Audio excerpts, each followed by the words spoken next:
SHO صاحب بن گئے نویں آئے اس واسطے اسلام بن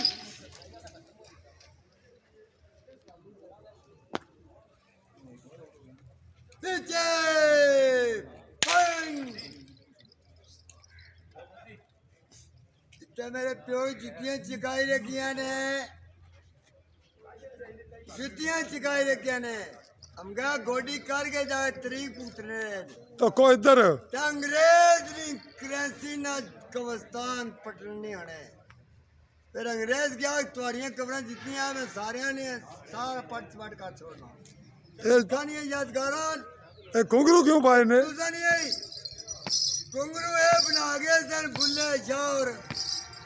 ایک بلا نچیا سی شاہنات اگے تے شاہنات اگے اگے کئی ہزار نچے کیا نام ہے تسا نا میرا نام سپاہی محمد اشتیاق بعد احمد دین بعد سترالدین بعد طوطا دین اتھے کیا کر دے ہو پہ اتنے گورنمنٹ دالت چامنے روز سن سنان تے روز تکے کھا کے دیہڑی 2 بجے ٹوٹ جائی نہ کتے بھی بھوکے سا بھی رولا کیا ہے تھوڑا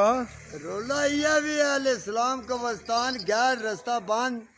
بھی جگہ لئی ہے جڑی تیری وسیقے جامنی ہے اگر پڑھا دے گے نہیں تے دے گے نہیں جڑی تیری وسیقے جا اس نے تو ڈھاکنے نہیں ہے پئی ہے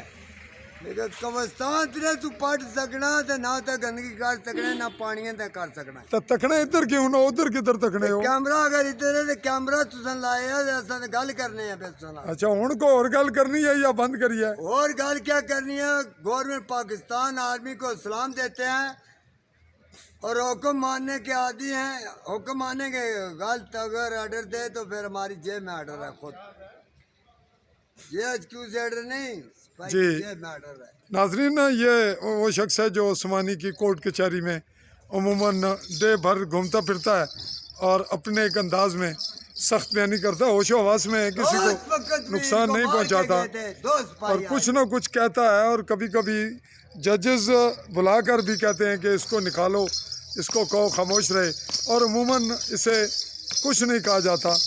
اپنا ایک اس کا اپنا مزاج ہے انتظامیہ اداروں پر تنقید کرنا سخت کلامی کرنا لیکن جسمانی اور کسی کو تشدد کا نشانہ نہیں بناتا تو بہرطور آج ہم نے یہ آپ کے عوامی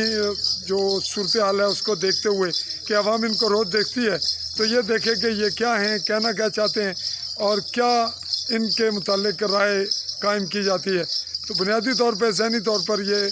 بظاہر اب نارمل ہے لیکن اتنا بھی اب نارمل نہیں کہ کوئی بہت بڑا غلط قدم اٹھائے آپ سے چاہیں گے اجازت عالی نیوز کے پلیٹ فارم سے AALI اسپیس دے کے نیوز لکھیے